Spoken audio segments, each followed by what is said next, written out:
Absolute Radio's A-Team. Absolute Radio. So, I'm Frank Skinner, and I'm speaking to my fellow A-Team member, Christian O'Connell. Hi, Frank. How are you? Oh, don't start like that. What am I, a doctor? Yes, yeah. What am I going to get out test results at this point? Yeah, bend over. Yes. He's not coming. I tried to get him. He's filming. So, can I call you Mr. Breakfast? Well, I guess you can if you want to. I'm happy with Mr. Breakfast. Yeah. It's better because I always refer to you as the OC when you're not here, but I find if I said, so, the OC... We shouldn't do this interview by referring to him in the third person. No, it's not a good idea. And the "the" gets in the way. Yeah, let's drop that. It doesn't work as a So now we'll replace the OC by now come at the new cat called Mr. Breakfast. Mr. Breakfast, yeah. So, Mr. Breakfast, would you say there are certain golden rules to being a breakfast DJ? I don't know if there are. I think they're the same. As you've been doing radio for 18 months. I think as you start to do it and you get in the rhythm of it and stuff like that, you kind of work it out. It's not difficult. You're just talking. But it always feels they talk about the breakfast show, don't they, at every station? Like it's the breakfast show. That's the big one, isn't it? Well, I mean, it's meant to be that there are more people listening in the morning because obviously you're an important part of the day. Whoever you listen to, whether it was me or Evans or Johnny Vaughan or whatever, it's a big part of their day, and they want their friend that time them on to cheer them up and let them know the world's okay. And that's where ideally you're meant to be able to get bring listeners in, and then hopefully they'll stick around the weekends, listen to people like you and Dave. Yeah, that's the theory. Yeah. We don't quite get it right. But you're being modest, but there's still the feeling that the breakfast... When you get to the Sony Awards and they say, and now the award for the breakfast show, everybody comes back from the bar. This is the one that everybody cares about. No, it's not that. I don't think it is. I think it's the one that we went to. It's all about the entertainment award at the Sonys. It's about that because I think breakfast shows, they are kind of specialist shows, but they're not necessarily the best radio shows in the country. Jonathan Ross, in my mind, did the best radio show for the last 5 to 8 years when he was on Radio 2, and he's better than any breakfast show we had in this country. And so I think the Entertainment Award, that's where normally you get the true representation of the talent we have in this country, Frank. Well, I'll tell you what I think, Brecky, if I can call you that. Well, what's happening to Mr. Breakfast? I've shortened it. I'm just Brecky by the end of it. I'll just be B, a syllable or a consonant. I think that when I got nominated this year for a Sony Award, and I thought it's not really fair that I'm up against the OC, because the OC has to turn it on 5 days a week. For how many hours is it? 4 hours a day? 4 hours. That's 20 hours a week. I know. So this and is I go on for 2. We should not be up against each other. Yeah, but you should, because it's either entertaining or it isn't. That doesn't matter. But it's like Ribena. I'm Ribena and you're Coca-Cola. Because you need a lot more Ribena to cope with that much water, is what I'm saying. I mean, most DJs, they don't, they have just one small amount of Ribena that would take like a 10-minute radio show, and they do, a week. But I think that award in that category we were on, then that should go to the best radio show. It should, in theory. It should go to the longest radio show. That's my point. Well, then I think I'm going to start doing an 8-hour one. I might win it. I think you should. Yeah. So, I've read some of the things that you've done over the years on the radio. I mean, incredible things like become a priest. Yeah, in the last radio station, I had a Spanish producer, and we were having a drink one afternoon, and he said that him and his wife, she'd just become pregnant, and we were sort of toasting that news. And then he said, the sad thing is we don't really have enough money to get married. And I said, that's really weird. I read this article about this guy who'd became ordained online in Slough, and then went out with his best friend and that to Las Vegas, and you can become ordained online and marry someone in Nevada, state of Nevada, LA, and it's legally binding in this country. But it's one of those silly ideas you have after a couple of beers, and I said, hey, maybe we should do that, but check with your missus. And I thought nothing of it. The next morning he came in and went, I've spoken to her, she's up for it, as long as it's legally binding and we're married. And I went, I feel really awkward about this now, and I've got very strictly Catholic Irish grandparents. I don't think they'd like me mucking around with priesthood and doing it online. You've got the right surname for I know. Yeah. Father O'Connell. What, Reverend, I think it was. It's Reverend. Because Father O'Connell, I can imagine you shouting down Jimmy Cagney in an old black and white film. So I became ordained, and we went out to LA and did the breakfast show there for 3 days, and it was great fun. So are you still a priest? Yeah. I could, if you want to get remarried again, Frank, I'm happy, but we have to go to LA. It's only valid there. I think I can do divorces as well. I can do the full spectrum. Could you hear my confession? Yeah, I can't hear confessions. Oh, you though. can't? No, I can't. Oh, well, that's bad news. I was saving that for my interview. It's something I've noticed. There are patterns in everyone's career. I Sure. think you'll agree. Well, I read that you interviewed Steven Seagal. Yeah, I mean, what an actor, eh? You a fan of his work? No. But you like him, don't you? Yeah, I think I read you saying in an interview that was the worst interview you ever did. Why? Well, I mean, I think there's nothing better, because sometimes when you see a movie review and they go, it's okay, you can't be bothered, but when I can't help but be attracted by if it's bad science fiction, or anyway, this movie is atrocious, and it normally stars Steven Seagal, and on something like Channel 5, you're never more like an hour away from one of his manky movies, Executive Decision. He's always the same character, an ex-CIA something or other who comes back for one last mission, and he's living up in the hills now. Yeah, but we need you. Only you can track down these terrorists. It's always the same movie he's made for 20, 30 years. And he pioneered that idea that you don't need plastic surgery. You can just pull your hair back really, really tight. And as he's got bigger now, have you seen him recently? He's huge. No, he doesn't run after the baddies anymore. He just sort of waddles after them and shoots them. He doesn't do any... Because he's an amazing martial artist. And that's why I first Is he really? No, he's an amazing martial artist. He was like one of the first white Westerners to open up a dojo. That's a martial arts gymnasium in Japan. It had never been done before. This was during the sort of early 80s. He's genuinely a very, very good Aikido practitioner. Well, he's shot up in my estimation. Well, I'm so sure. what was wrong with the interview then? Well... first of all, they said, look, it's on the phone and it'll be in LA and you'll have to do it at like 5:30 in the morning, so come in a bit earlier. And I was like, I don't mind doing that. But when we went to do it, it's pretty clear that I don't think he'd been taking something, but let's just say he was very relaxed. He's also playing a guitar, but this is all like down a phone, so all I can hear is him sort of mumbling. He was playing a guitar Ding, mid-interview. Ding, ding. And there were some friends there who was chatting to, when you're on the phone, you go to someone, hey, Bob, can you pass me that here? And you haven't got their attention. You go, I'll call back at a better time. Yeah. And so I started to think, this is going to be really hard work. And then the first question, I'd lazily, because I'd seen a lot of his movies, I hadn't done that much preparation. I thought, we'll just wing it. But I had the Wikipedia page up. But as you know, Wikipedia's made up of lies and BS. And the first one was that he had his own aftershave called Scent of Action. I thought, that's quite funny. I said, hey, that's funny about the aftershave. He went, I don't know what you're talking about. Then I went on, also on Wikipedia, I was just reading it out. I went, what about this energy bar you've got called Lightning Bolt? I don't know what you're talking about. I said, hey, what do you think about things like Jason Bourne and stuff like coming along in movies now? Thought we'd try and get it onto his acting, fat his ego. He said, I don't watch movies. I don't even know who Jason Bourne is. I said, what about James Bond? I've never seen any of those movies. So it became... It was getting worse, but the only thing that kept me going was I thinking, this is brilliant. I've got the worst interview I've ever done with Steven Seagal. It's better that I go on air going, I've just done the worst interview ever, rather than going, I've just seen Steven going, it's okay. Well, I'll tell you what I think. Now, I believe in certain cosmic coincidences. Yeah. And in my extensive research of your career... You're reading from Wikipedia right now, Frank. No, I've got an energy drink out called Lightning Bolt. I read the thing where you said you'd interviewed a woman who'd been attacked by a seagull. Oh, yeah, that's right, yeah. And I couldn't quite understand why you said you played various sound effects of birds. This is another thing. Why are we going over the things that why can't we talk about the amazing interviews I've done, Frank? Well, you deliberately found out the worst radio I've done in 13 years. This is like a reverse This Is Your Life. No, but it's a Derek Acora thing, because don't you see that there's a seagull theme in both of those I see interviews? where we're going now. Yes. The art of the interview is Exactly. suddenly revealed. Well, did you see that coming? No. It's like James Lipton inside the DJ studio. Yes. Oh, I love his Earl Grey. I see.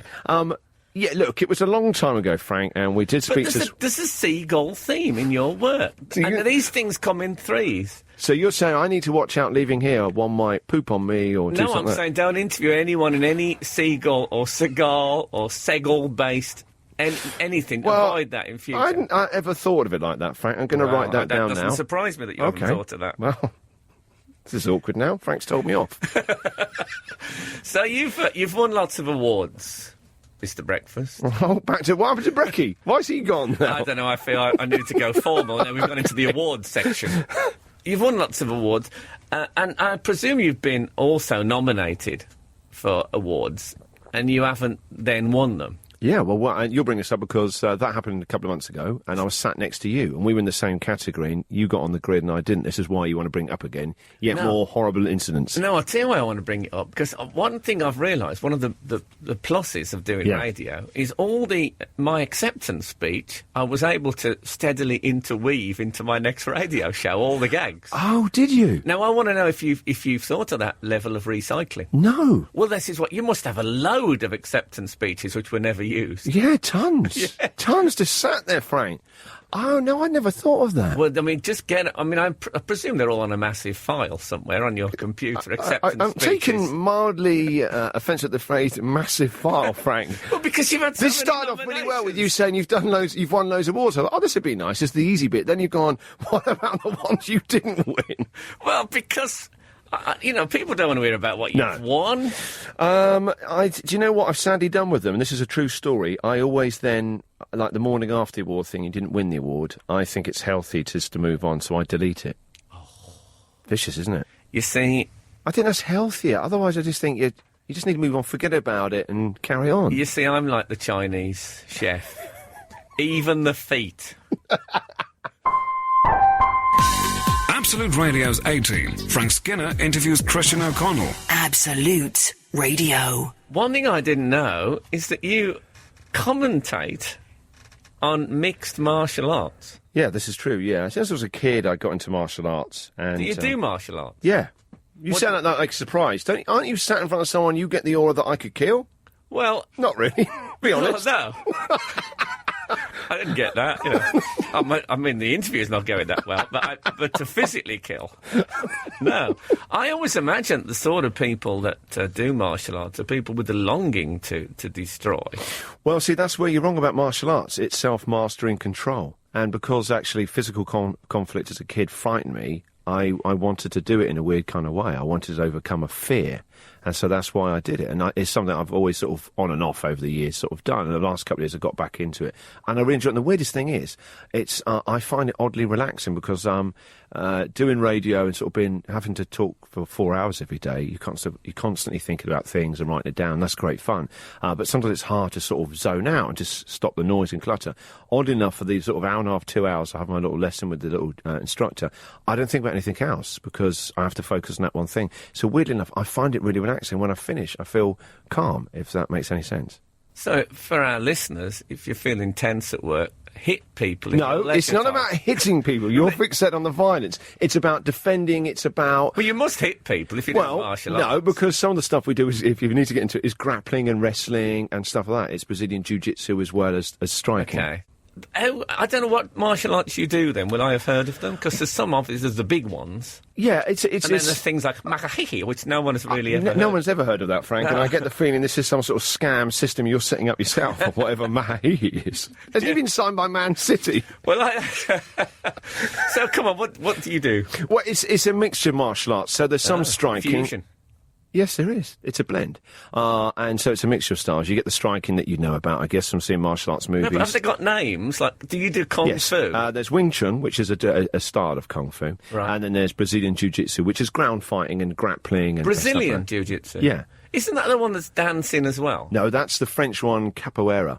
Oh, okay. Yeah. So, could you kill a man? No, I don't could you?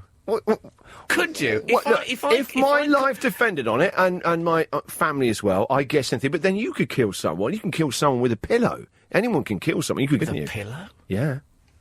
We smother them, Frank. You must have seen. Oh, you could. I thought you meant in a pillow fight. I thought, what kind of very martial extreme arts techniques do you know? Maybe if they're allergic to feathers. Well, I'm interested by that, though, because I've always thought you to be genial in the extreme. Well, I mean, it's not like a big part of my life, but I enjoy doing it. And then, bizarrely enough, a couple of years ago, I was chatting to someone about it who was doing a TV show, and he said, do you fancy coming on and doing some commentary? I said, I've never done commentary, that's really hard work. And he said, no, you're naturally into it, and you've been doing it for a long time, why didn't you give it a go? So I gave it a go. I found it really hard work, and a couple of times I just stopped talking because I was getting a bit bored. And I just wanted to watch it rather than watch and think about sort of commenting on it. Yeah. But it's good fun. It's nice to do something a bit different. I have fantasised about being able to destroy people with my bare hands. Yeah, but we all do. You know, someone will cut you No, up. but you don't need to. That's Of course my I point. do. You could destroy me with your bare hands. No, I couldn't. Well, of How course you could I could. do that? Well, say one morning you tuned into your radio station because you say, I'm Mr. Breakfast, you're Mr. Weekends, you don't like what I'm doing, you get so angry, you come down to the station, you go berserk and you kill me. I couldn't kill you, though, Yeah, but you because could, in you're an theory. expert in Makawaki. Did you forget that? When have you fantasised about destroying people? Have you been... We've all done that. Yeah. You know, someone's been a bit off with you in a Yeah. pub, and afterwards you think, oh, I should have Wish I'd said done that. something, and I didn't. Yeah. And then I imagine 17 different ways of beating them Yeah, up. we all do that. But you don't need to do that. Well, of That's course my not. I point. wouldn't go and do that because that would be a horrible way and that's a bad way to live in life. Do you ever worry that you could snap No, one because day? I'm not. You're making out like I'm Jason Bourne. I'm Mr. Breakfast. Let's not forget that. Yeah, but Mr. Breakfast can get overcooked sometimes. Eh? Do you think this is a good idea, right? You've got TV You contests. could be a serial killer. Well, no, Mr. Breakfast!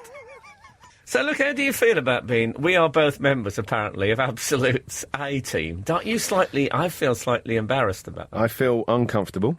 I can't face the people that aren't members of the A-team. That's the trouble. What about those DJs who aren't on the A-team?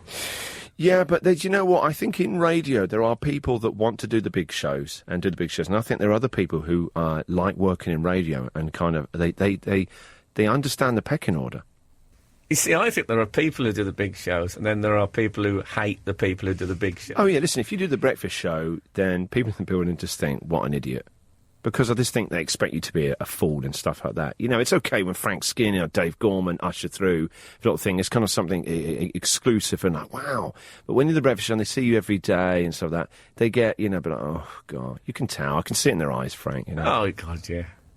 We are the A-team anyway, apparently. I mean, it all depends what the A stands for, I'm guessing. But it's odd. It's an odd coincidence because you had a sort of there's a Mr. T theme in your life, isn't there? How?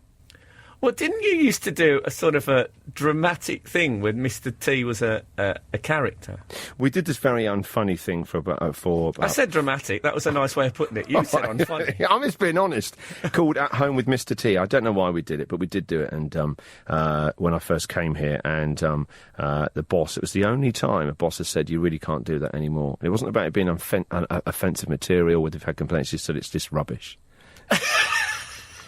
So I said, great, can we have you firing Mr. T in the last ever episode at Home with Mr. T? And he went, fine, as long as this is the last ever one. So we recorded him doing it in a really awful way. And then bizarrely, David Tennant was in the next day. So we said, oh, David, could you be in this sketch of the last ever At Home with Mr. T? And politely he went, yeah, fine. So the last ever episode had guest star David Tennant. Love that. It's interesting you mentioned David, because he's a big mate of yours. I always say he's a big mate. You know what it's like. Sometimes doing this job, you sometimes bizarrely start to actually find that, you know, someone's actually quite a nice guy when interviewing them, and you sort of kind of get on. You know, you and Dave. I never see them again, though, to be honest. I don't. I just don't. I've interviewed people and thought, I really like this person. I've had a guest on the radio show I do on Saturdays. I've had guests, and I thought, I really warm to this person, but I don't know that I'd ever want to see them again. Yeah, but I mean... But David Tennant, I'd be excited because he's David Tennant. Yeah, and he came on a couple of times, and we always got on really well, and so we did take it to the next level. But listen, there's something I need to know. Yeah? He once gave his bed. Yeah. No way was that his bed. It was his bed. I saw it. I know. It was in the studios here, and it was about 4 feet long. He's massive, isn't he? Yeah, but he's Scottish, and I don't want to use stereotypes What here. do they sleep in a coil? No, I'm saying money. They coil up like an adder. Doctor Who apparently doesn't pay very well, and I thought when he said, hey, why don't we give my bed away, I thought, oh, this would be like a big bed he must have been through loads of starlets on, and then that manky old sort of student, sort of horrible killer's bed turned up. That no one, and even the person that won it, they came and saw it and said, no, it's okay, and well, left it was here for ages. It's probably still here somewhere. About 5 months. No one wanted it. Even the person that paid £5,000 for it went, don't worry about it. Isn't it? I bought it just to use his DNA. I'm doing some experimenting in my laboratory. One last question. Yeah. What's it like working for Chris Evans? It was. I think the cliche is a roller coaster. I mean, you got to imagine, it was in my first year of ever doing a London breakfast show, so it was about sort of 8 years ago, and suddenly this phone call comes from my agent going, Chris Evans wants to meet you about doing a TV show with him. So I'd never done any TV in my life. Was this in the days of horrible Chris Evans? Because I think, to be honest, he was in a very angry place, yeah. In interviews now, he says, I'm now a nice bloke, but I used to be a horrible bloke. And so I went to meet him at his flat, and I'd obviously known Chris from watching him and hearing him, and I used to do a terrible sales job with, like, the headset doing cold calling.